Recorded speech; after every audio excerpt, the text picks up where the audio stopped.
සුද්දා එකාලේ සුද්දා බැලුවා. මේ කෑනුත් තියෙනවා ටිනුත් තියෙනවා. හරි. මේ දෙක එකතු කරලා මොකක් හරි කරන්න පුළුවන්ද කියලා බැලුවා. හරි. බලලා මේ සුද්දා කල්පනා කරා මේ කෑනුයි ටිනුයි එකතු කරලා අලුත් වචනයක් හදන්න. හරි. ඔය වචනේ හදන්න තීරණය කරලා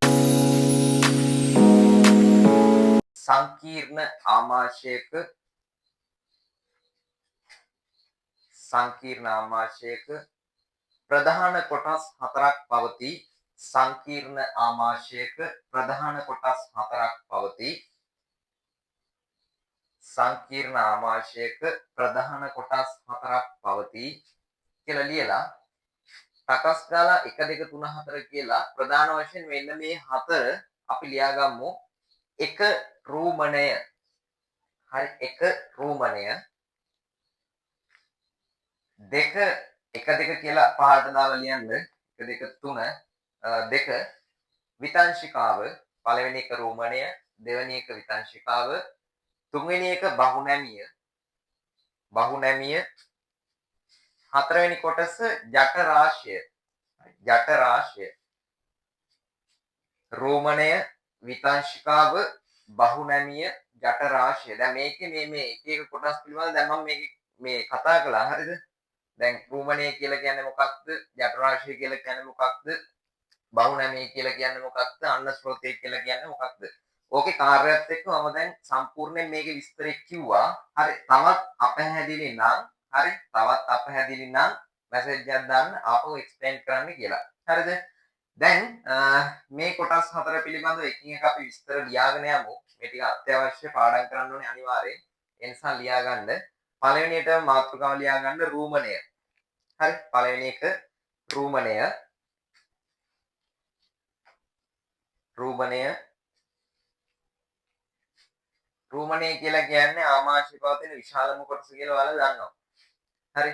එතන මේකේ ඔය රූමණ පිටිකා කියලා එකක් මම කිව්වනේ. රූමණ පිටිකා අපිට පාවිච්චි කරන්න වෙන්නේ දැන් ඒක අපිට නෙමෙයි ආමාශයේදී පාවිච්චි වෙන්නේ බොහෝ වෙලාවට මේ රූමණයේ ඇතුලේ වර්ගඵලය වැඩි කරගන්න කියලා ඔයාලා දන්නවා. හරි. එතකොට මේකේ විශේෂම කොටස තමයි මේ රූමණ පිටිකා කියන එක. මේ රූමණයේ ඇතුලේ සිද්ධ වෙන ක්‍රියාවලියට අමතරව වැදගත්ම කොටස තමයි මේ රූමණ පිටිකා කියන ඒවා. මේකෙන් තමයි රූමණයේ විශාලත්වය වැඩි කරන්නේ. අපි දන්නවා 80ක් විතර ආමාශය අන්තර්ගත වෙන්නේ රූමණය කියන කොටසෙන්. හරි ඒ කොටස තමයි අන්තර්ගත වෙන්නේ. ඒකෙනුත් මෙන්න මේ රූමණ පිටිකා නිසා වැඩි ඉඩ ප්‍රමාණයක් එයාට ලබා ගැනීමේ හැකියාවක් හම්බ වෙනවා කියනත් අපි දන්නවා. හරි ඒ යටතේ මෙහෙම ලියන්න රූමණය කියන මාතෘකාව යටතේ ආමාශය ඇති විශාලම කොටස වේ. ආමාශය ඇති විශාලම කොටස වේ. ආමාශය ඇති විශාලම කොටස වේ.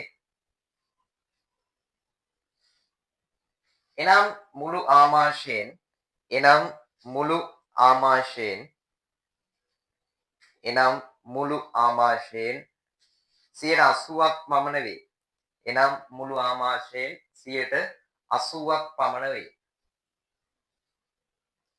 මුළු ආමාශයෙන් 80ක් පමණ වේ. මෙය උදරයේ එක් පසකට වන්නට පිහිටා ඇත. මෙය උදරයේ එක් පැත්තකට වෙන්න. හරි මේක මැද පිහිටලා නැහැ. හරි රෝමණයේ තියෙන්නේ සාමාන්‍යයෙන් එක පැත්තකට වෙන්න පිහිටලා. හරි. මෙය උදරයේ එක් පසකට වන්නට පිහිටා ඇත. මෙය උදරයේ එක් පසකට වන්නට පිහිටා ඇත.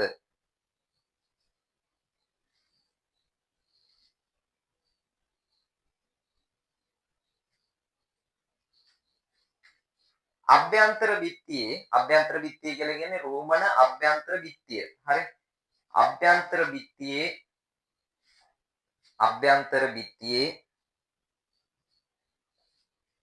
අභ්‍යන්තර බිත්තියේ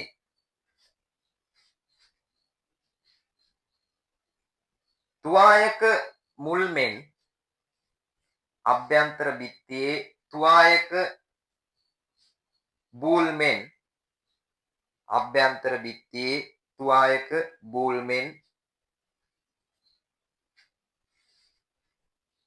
ඇඟිලි ආකාරයේ නෙරුම් පිහිටා ඇත. ඇඟිලි ආකාරයේ නෙරුම් පිහිටා ඇත. මේ බලන්නකෝ. ඔයාලා එක්කෙනෙක් අහනවා අර දෙන්න පුළුවන් ආහාර මොනවද කියලා අහපුවාම මේ සර් කැන්ටින් එකේ තියෙන ආහාර දෙන්න බැයිද කියලා අහනවා. හරි. කැන්ටින් එකේ තියෙන ආහාර දෙන්න පුළුවන් බං මේ කකුල් දෙකේ හරක්ට. හරිද? නැත්තම් මේ කකුල් හතරේ අරකට කැන්ටින් එකේ තියෙන ආහාර නම් දෙන්න බෑ. ඔය shopping කාර් වගේ ඒවා කෑවට මේ කැන්ටින් එකේ තියෙනව දෙන්න බෑ. අමාරුයි. හරිද? ඊට පස්සේ ලියා ගන්න මේවා වරහන් ඇතුලේ දාගන්න මේවා හරි ඔය වගේ මෝඩ ප්‍රශ්න අහන්න එපා ඈ. හරිද? කැන්ටින් එකේ තියෙන ආහාර දෙන්න බෑද කියලා ඒ වගේ එකක් අහන්න එපා. දැන් මේ පාඩම ඉගෙන ගන්න තියෙන්නේ. මේවා රූමන පිටිකා ලෙස හැඳින්විය හැක. මේවා රූමන පිටිකා ලෙස හැඳින්විය හැක. රූමන පිටිකා ලෙස හැඳින්විය හැක.